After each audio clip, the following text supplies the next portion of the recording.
Hey friends, welcome back to another pottery tutorial.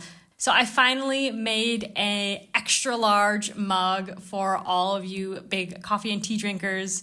This is a pretty simple one. This is very suitable for beginners. So let's get into it. So first thing you need to do is piece together the two parts of C14. These parts just had to be printed separately because they're a little bit too big for one page of paper.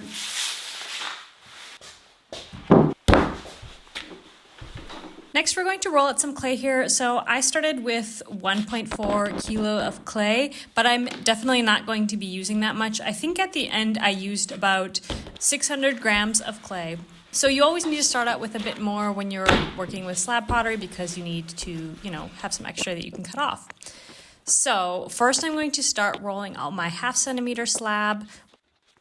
We're going to be using the 1/2 centimeter slab for C14 and C15.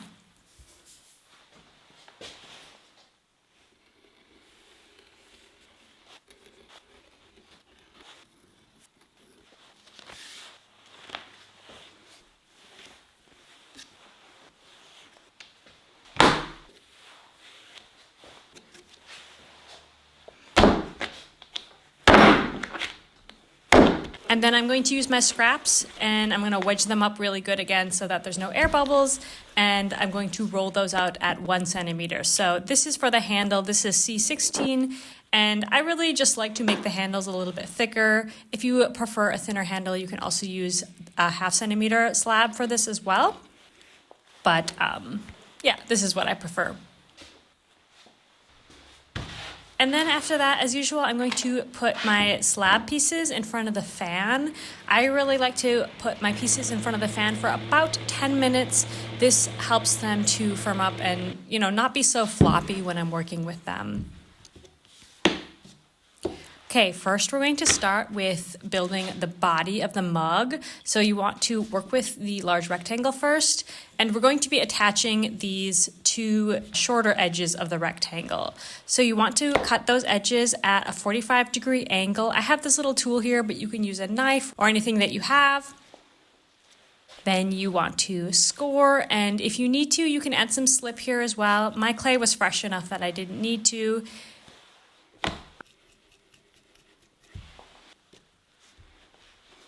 And I'm just going to overlap those two angled pieces and blend.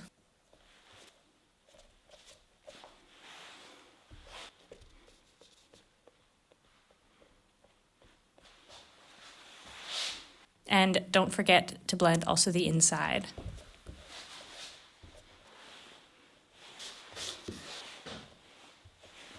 Once that's good to go, we're going to attach the bottom here. So as you'll notice, the bottom is a bit larger than it needs to be. This is intentional because you always want to attach first and then trim to size. So I just marked where it's going to sit on this little round slab and score. And once again, you can slip if necessary and just attach.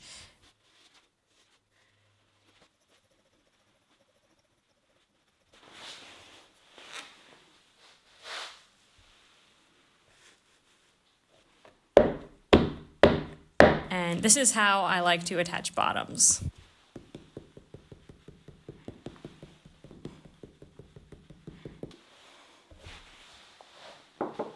And if you have any extra scoring lines on the inside, I just use a little bit of water and a paintbrush to smooth those out. And then you can go ahead and trim off the excess.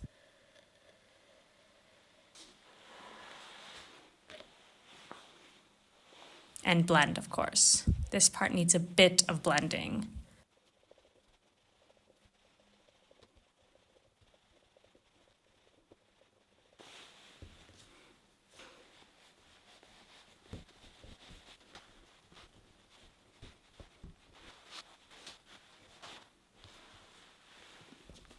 Okay, and then the fun, exciting thing here is I have included a handle guide. So this guide will perfectly make the exact handle that I'm making here. You can, of course, be as creative as you like to and make your handle any which way you want. But if you want one that looks like mine, go ahead and shape your handle piece according to the guide.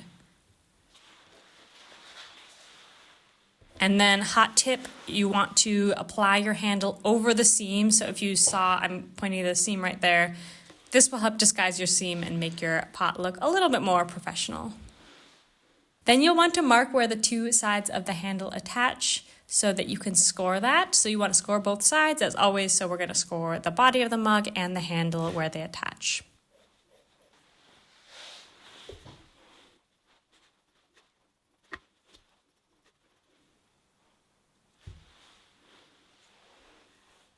And secure it as best as you can. So my handle was a little bit floppy. Depending on the dryness of your clay and like the grog content and all these other things, your clay might be more or less floppy in this stage. So if your clay is floppy like mine was, all you need to do is support it with some sponges. And if it's really, really floppy and the sponges aren't enough to hold up your pot, you probably want to let your handle dry out a little bit more so it can, hold itself up.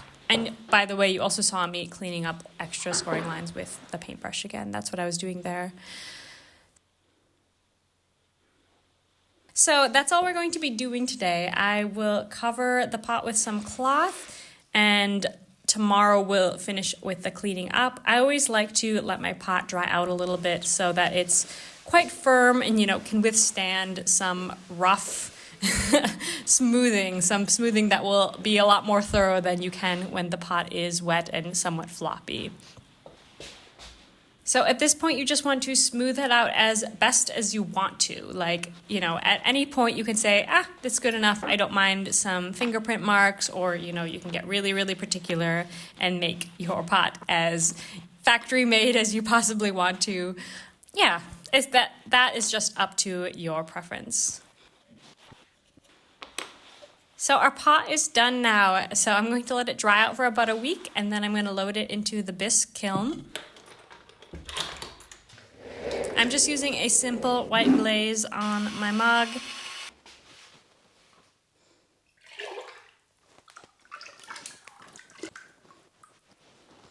Wiping off the bottom so it doesn't stick to the kiln shelf, and then back into the kiln it goes.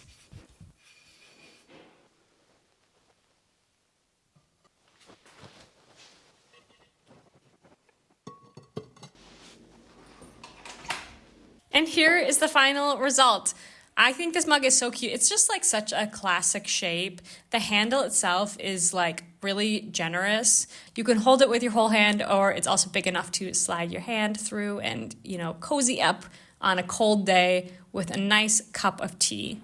Assuming that you print at 100% and your clay shrinks about 10%, this mug will fit about 450 milliliters. That's just shy of half a liter, and it sits at 11 centimeters tall. So this is a very generous mug for all of your cozy afternoons with the upcoming winter. I hope that you're in a cozy and warm spot. The template will be linked down below in the description, and I hope you have a wonderful day. Bye, friends.